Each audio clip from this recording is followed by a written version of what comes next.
Dan di belernya Dajjal siapa, Tat? Nah, ada 30 kata Rasulullah. Nah, Nabi Isa akan ketemu dengan Imam Mahdi di Kita tahu-taunya info tentang Dajjal, ketika udah masalah perut, orang udah putus asa atau lihat gitu kan udah kayak, udahlah.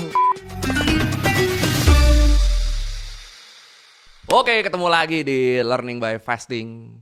Setelah tahun lalu ternyata ramai tuh. rame ya, tapi setelah escape selesai kan. Setelah bulan puasa. Jadi abis lebaran, viewsnya naik semua tiba-tiba. Lah, telat nih orang namanya. Karena banyak orang yang ngomong ke aku, dia save-in semua, tapi belum sempat ditonton. Jadi dia tontonnya baru setelah maraton escape. Karena emang ketika bulan puasa kan banyak kan Iya, pilihannya kan udah escape 30 hari. Ada yang lain login, ada segala macam. Download lagi nanti ada. Download kan? nanti ada. Iya, betul. download. Terus Panji juga bikin sekarang. Oh iya, football. Iya, banyak sekarang. Kompetitor banyak nih. Kompetitor. Tapi mayoritas diisi beliau emang. Iya, betul. Jadi kita mulai lagi learning by fasting.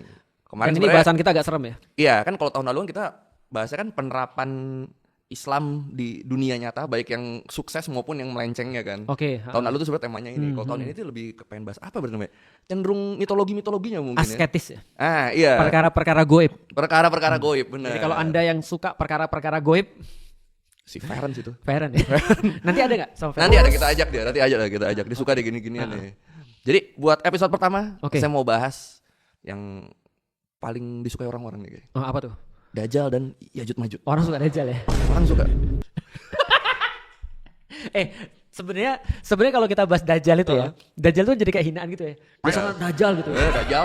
Dan ini menghina nggak ya? Kalau bahaya potong aja ya. Lu tau gak sih ada orang meme buka gini, ternyata Dajjal sudah ditemukan. Tahu gak sih? Siapa? Jadi ada orang kan kata Rasul kan Dajjal kan tersembunyi di balik tembok ya. Dan sudah terbuka sebesar ini kan. Nah, nanti kita bahas nih. Tapi ini meme-nya ada ancient banget temboknya. Pas dibuka.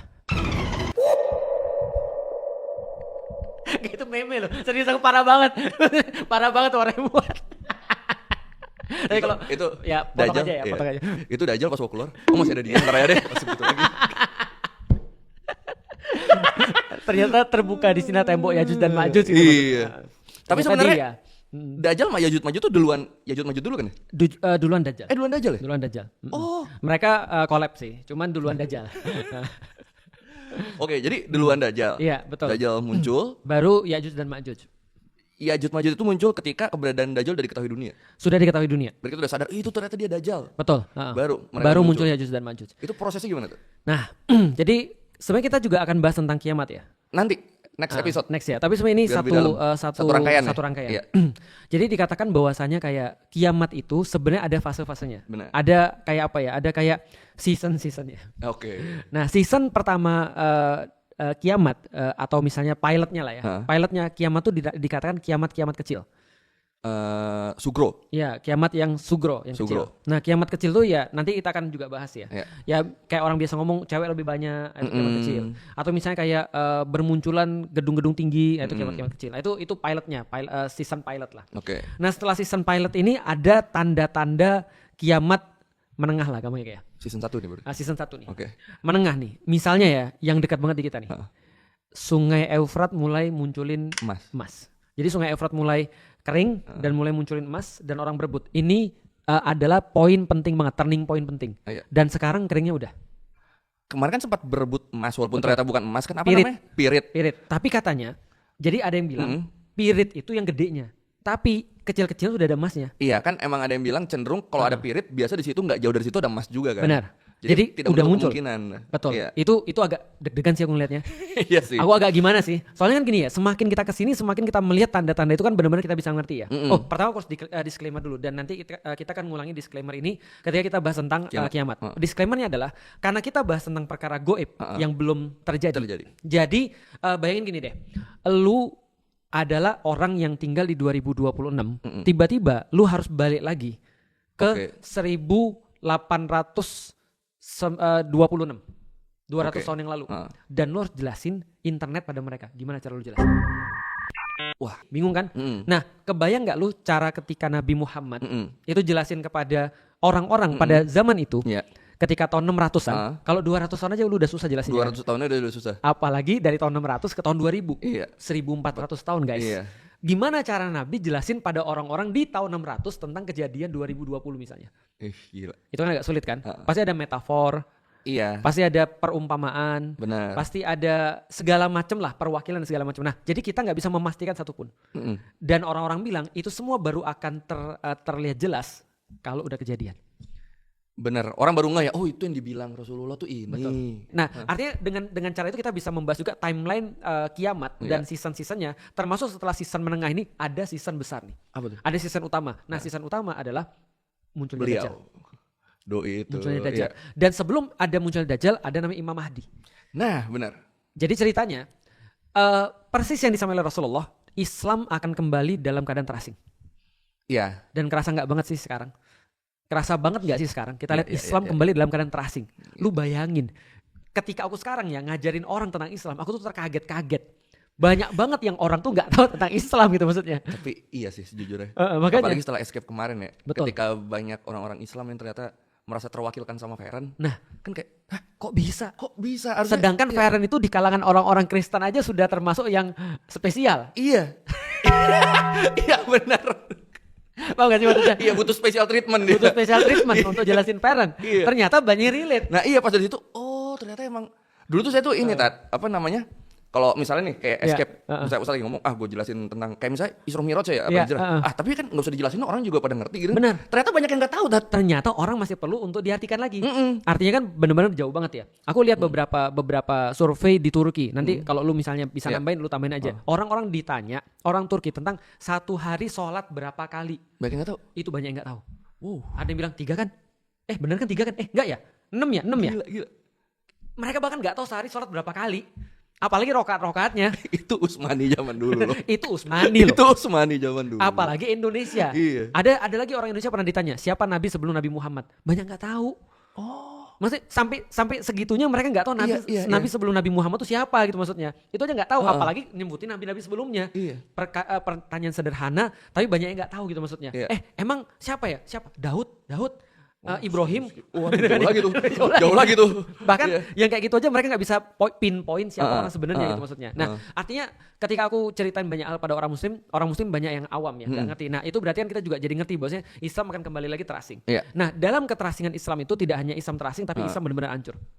Oke. Rasul katakan mendekati hari kiamat makin sering huru-hara, makin sering kerusuhan, makin sering perkara-perkara yang terus kemudian hancur. Aduh.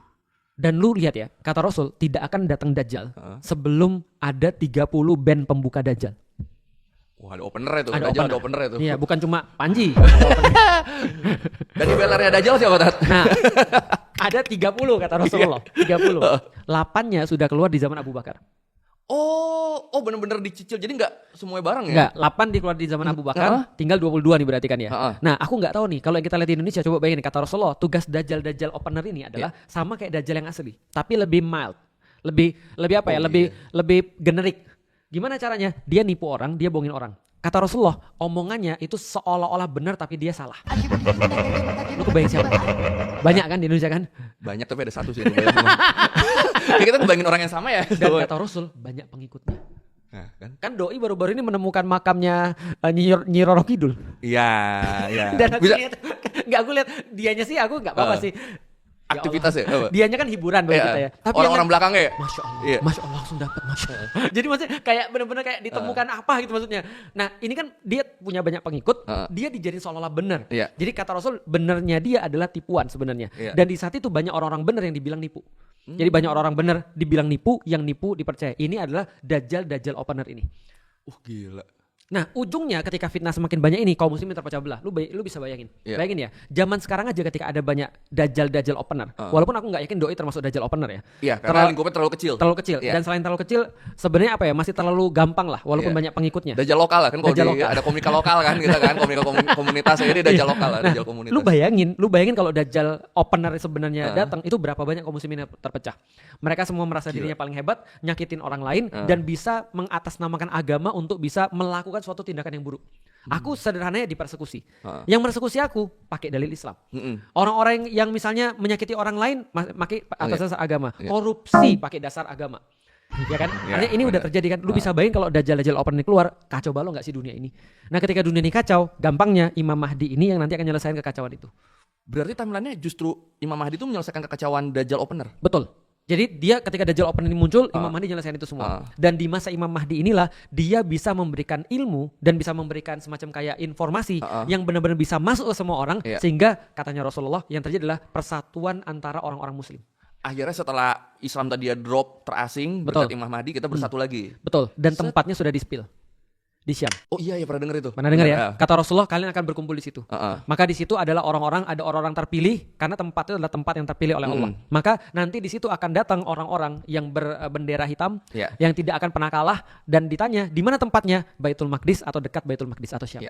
Nah berarti tempatnya sudah ada spillnya. Imam Mahdi akan di situ, di Syam, di Baitul Maqdis. Dan yang aku deg-degan, aku merinding nih sekarang. Lu tau nggak? Sekarang Syam itu sekarang lagi keadaan damai. Syam itu adalah kalau mau digambarin adalah gabungan antara Suriah, Lebanon, Yordan, tapi utamanya adalah Suriah sebenarnya. Dan Suriah sekarang lagi dalam keadaan damai. Dan lu tau yang lebih merinding lagi apa? Aku baru baca, aku nggak tahu aku dari mana, tapi aku baru baca satu hadis ini.